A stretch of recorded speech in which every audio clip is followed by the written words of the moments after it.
Our man Anthony Slater of The Athletic He with can us pull here. up too. Now, Anthony, you go to casinos? You a gambler? Where is Sky River the one in Folsom?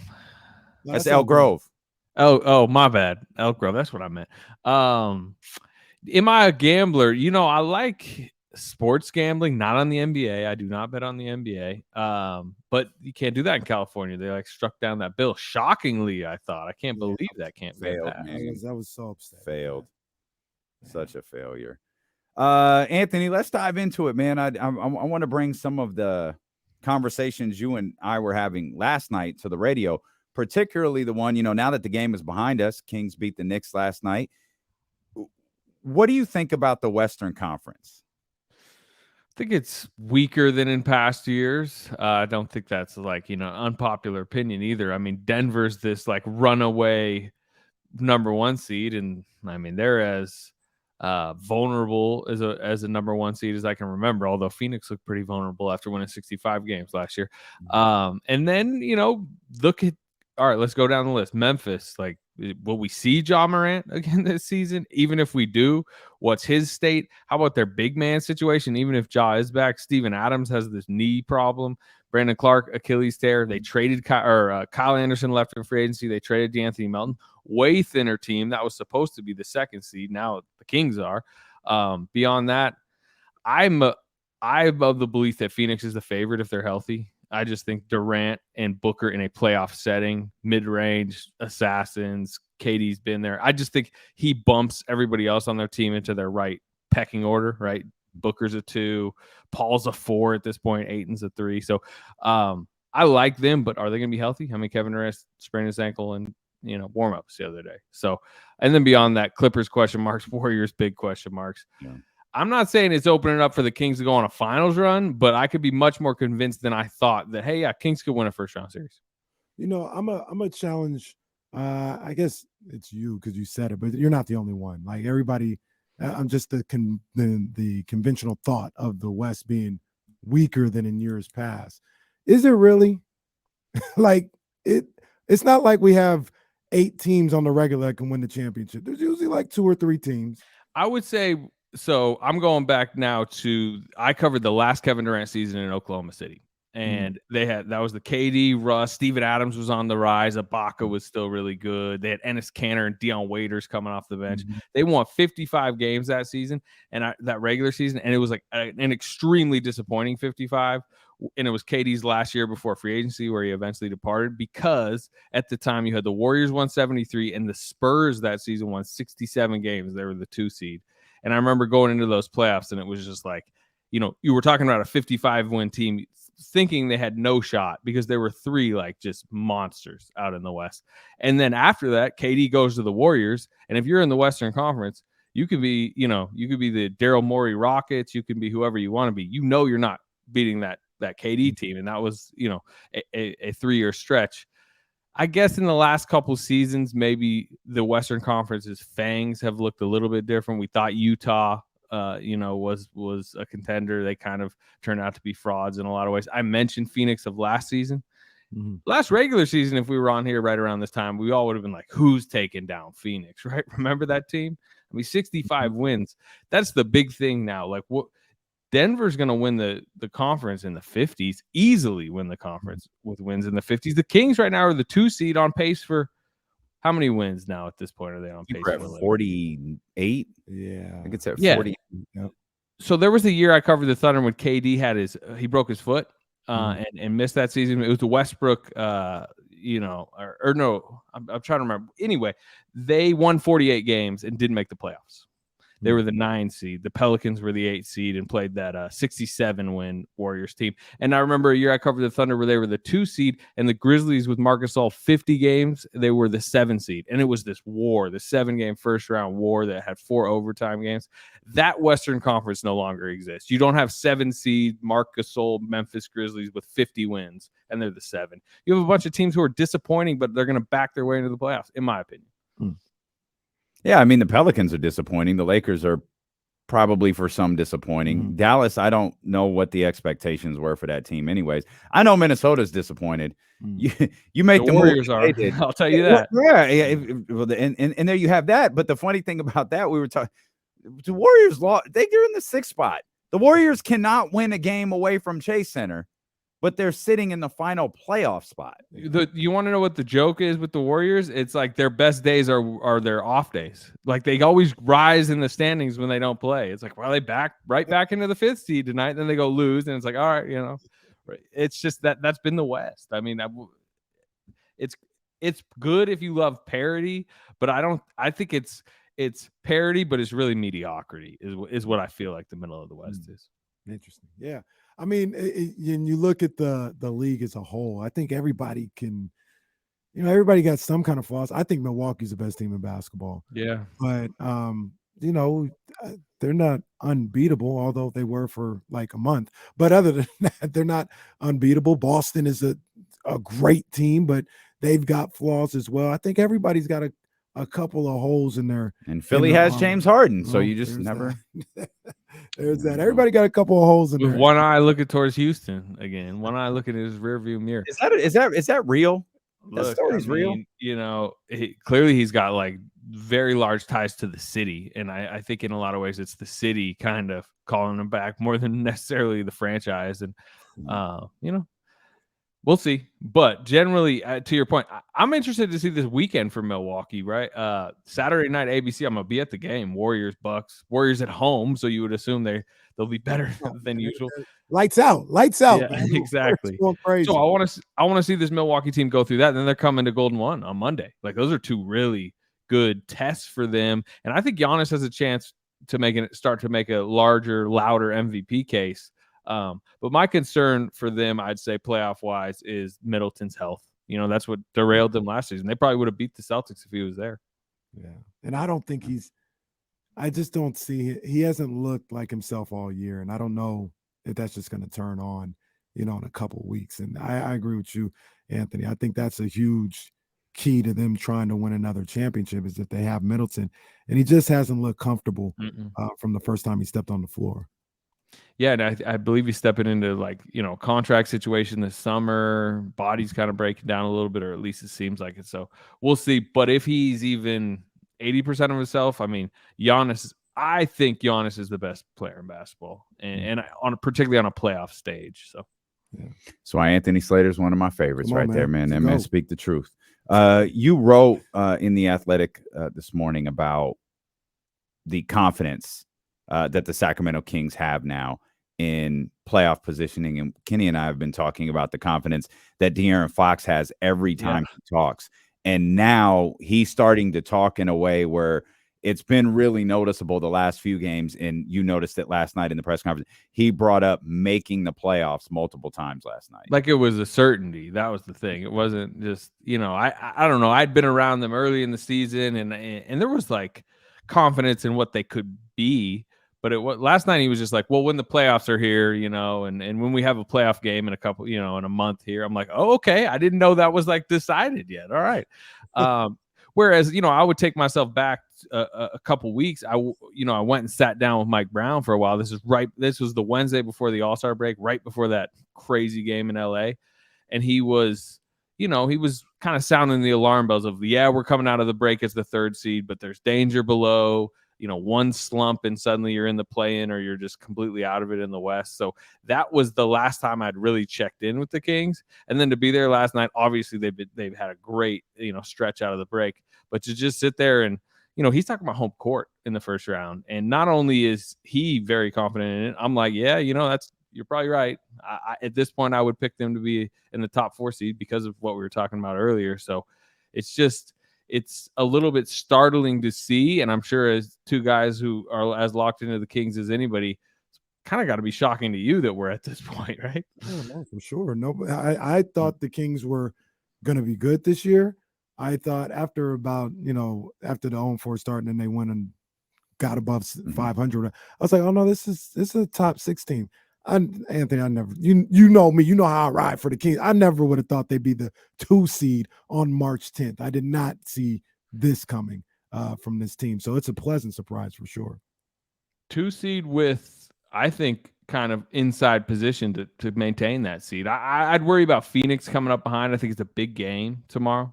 And they play again later in the year because, they're missing KD, but they can win games without KD. Mhm. Memphis, I know they beat the Warriors last night. I know Dylan Brooks had his highlight night and they got hot, but they just, everything about them is signaling free fall to me. I'd be more worried about them tumbling down towards 4 or 5 than holding strong to 2. Well, everyone keeps bringing up Ja, and rightfully so. Like, I get that's part of the story, but it appears the story of their losing is Steven Adams. Regardless of what happens with Ja Morant, Steven Adams isn't coming back. Yeah. So it's either the loss of Steven Adams or the curse of Shannon Sharp, because they line up pretty well together, where this team is now, I think, 8-13 since the Shannon Sharp incident. But a lot of that has been without Steven Adams on the floor. So regardless of Ja, Steven Adams ain't coming back. And it's hard for me to see that team regroup with all that's happened the last few weeks. I think it's also just an erosion of their depth. That, remember last season they really burst onto the scene, and they had long stretches. I think they were like something like 21-5 without Ja last regular season, and you would have those games where it was like everyone on their team was shooting threes, everyone was doing the post game interviews. But then this summer, like I said, you trade Melton, you lose Kyle Anderson, now you've lost Brandon Clark for the season. You mentioned Adams, Ja, and what has that been replaced with? David Roddy, they tried to get in the draft. He hasn't done much. They got Kenneth Lofton Jr., on a 2-way. They're trying to fit Santi Aldama into the rotation. He's not Kyle Anderson.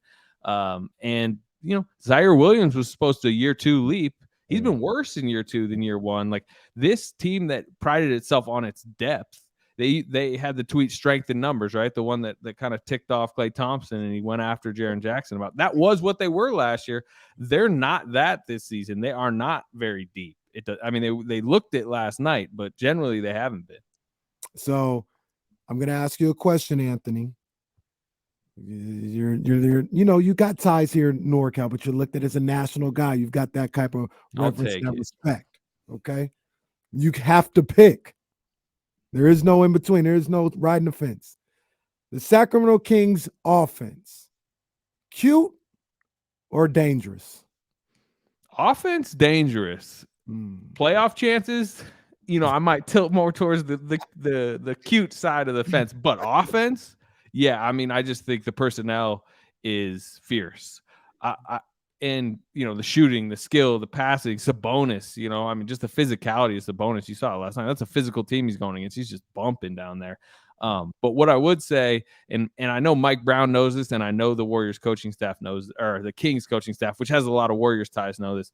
In the playoffs, a lot of the off-ball action, the pet stuff, the dribble handoffs, the cutting, teams start to they get more freedom to hold you and grapple with you. And this is the problem that the Warriors used to face when those Cavaliers teams, Ty Lue would just have J.R. Smith and all their bigs just bumping guys and kind of taking away some of that flow.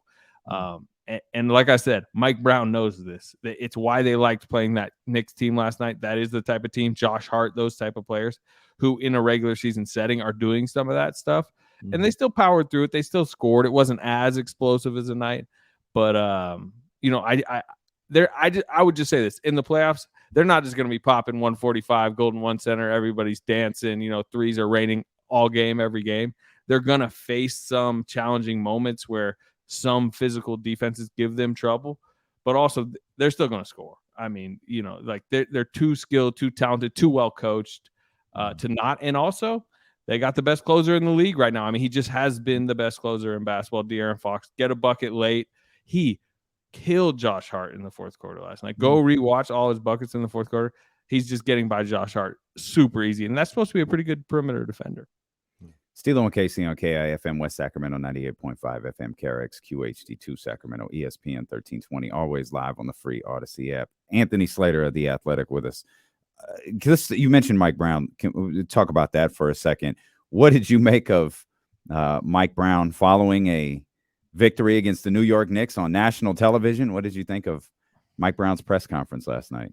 I wasn't necessarily predicting he was going to come in and, lay the hammer. I think he comes from kind of the school of coaching where you get like 5 of those bullets per year, like 5 of those post-game sessions where you come in and rattle the table.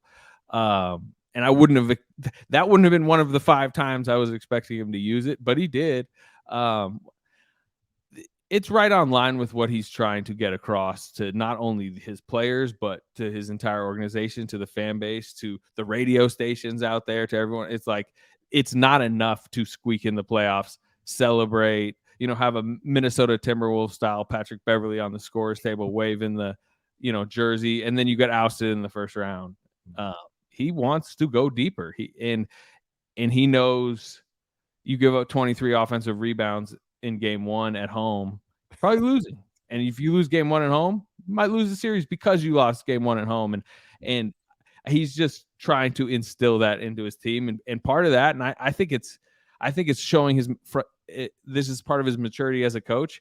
He sees the way to use the media, use us more than he did when he was younger. And I think a lot of that is Steve Kerr. Steve Kerr is as good of a messenger, and Mike has said this, he's never seen a better messenger as a coach than Steve. And that's the type of stuff that Steve Kerr would do, push that type of button. And I think Mike does that so much better now than he did when he was like a young Cavaliers coach. I'm putting Anthony on the spot again. Okay. I'm putting him on the spot again. It's Friday. Hey, the Warriors play, they're the 5th seed. They play Phoenix in game 1 in Phoenix. But the Kings got game 1 at Golden One Center. Where are you at, Anthony? Choose your side. Who's your allegiance? Wait, so it's Kings, Suns, and Golden One, and what was the other? Kings, Mavericks. And it's Suns, Warriors? Yes. Oh, well. As somebody who goes back to covering Kevin Durant from his, early OKC days through that, I might chronicle that in a book years from now. I should probably be at KD versus the Warriors game 1. I can't be mad. I'll give you all. But now you say like Warriors, Wolves, and like Kings, Suns, like then then I'm a little bit more on the fence. How about Kings, Warriors? Then you make the decision. That's the one. Yeah, this whole region would go insane.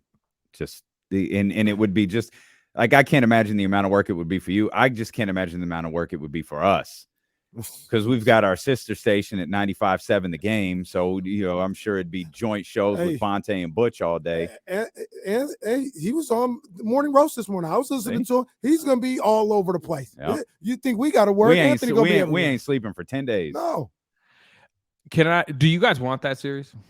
No, I don't want it, just because I don't want to see Steph Curry. Yeah, it's literally it. I think the Kings will beat the Warriors. I do, but I don't want to see Steph Curry in the playoffs. I ain't gonna lie to you. Yeah, at least not in round 1. And the other thing is, I would like to see Golden One Center just absolutely full with, like, your full throttle Kings fans. If it is Warriors Kings, there's going to be some invaders in that arena. Let me tell you. I wouldn't blame Kings fans for selling their tickets. All them Bay Area people come down here, pay stupid prices. Go ahead. Oh, they're paying tech prices coming down to Golden One. Oh yeah, there'd be some imposters in here. Yeah, run those prices. Half of them may live here at this point in the Zoom era. Anyway, that's a true story. That's a true story. I think going back to Mike just for a quick second, I just think that's how Mike motivates guys. Like, you've been around him so much. You talked about having just a couple of moments, 5 moments each year where you could do that. And I thought Kenny brought up a good point. This team's won 7 of their last 8. I think 7-1 in the last 8 games, the Kings are. And rather than waiting for them to drop one, perform, poorly and lose, he was like, okay, we just had one of the most egregious stats put up against us, probably in recent NBA memory. I'm going to use this opportunity to not only talk about Domas and De'Aaron Fox being leaders, but talking about how I can see De'Aaron ascending to a next star, to an even bigger star than he is now. And I'm going to do it now while everyone is feeling good and no one is in their feelings and hurt and upset. Yeah, it's kind of like the Nick Saban playbook, right? If Alabama struggles through a game against, Arkansas to go 7-0, and they won by 10, even though they were favored by 27. It's like they go to the post game and Nick Saban's like, we were terrible tonight. Terrible on the line, penalties, undisciplined. You're like, whoa, the entire stadium is celebrating around you. Why are you just killing your team? But it's Saban has talked about it. He hates, what does he call it, rat poison or something, when the headlines start to be so positive and everybody's today I'm sure all the Kings players are looking online, and Kevin Huerter's looking up like, oh, Kevin Huerter was awesome last night, and that leads to slippage. And I think he's just trying to, like you said, prevent the slippage. I'm just imagining Kevin Huerter. I was awesome last night. You guys see this? Did you see what they wrote about me? I shouldn't have just singled out Kevin Huerter, but he was good last night. Ant-Man, we appreciate you, man. Thank you for always making time for us. All right, I'm actually heading down to Golden One Center right now. I'm gonna watch some of these state. Oh yeah, I heard the truth is there. Okay, I heard Paul Pierce is there. Oh, okay. Jesse probably about to leave. Go meet his hero. Jesse's already out the door, about to go meet his hero, Paul Pierce. I love the state championship. I won't be able to go, but I wish I could. I've never been, so I'm excited. It's a good time. Well, go enjoy, man. We appreciate you. Thanks. All right, That's Anthony Slater of The Athletic.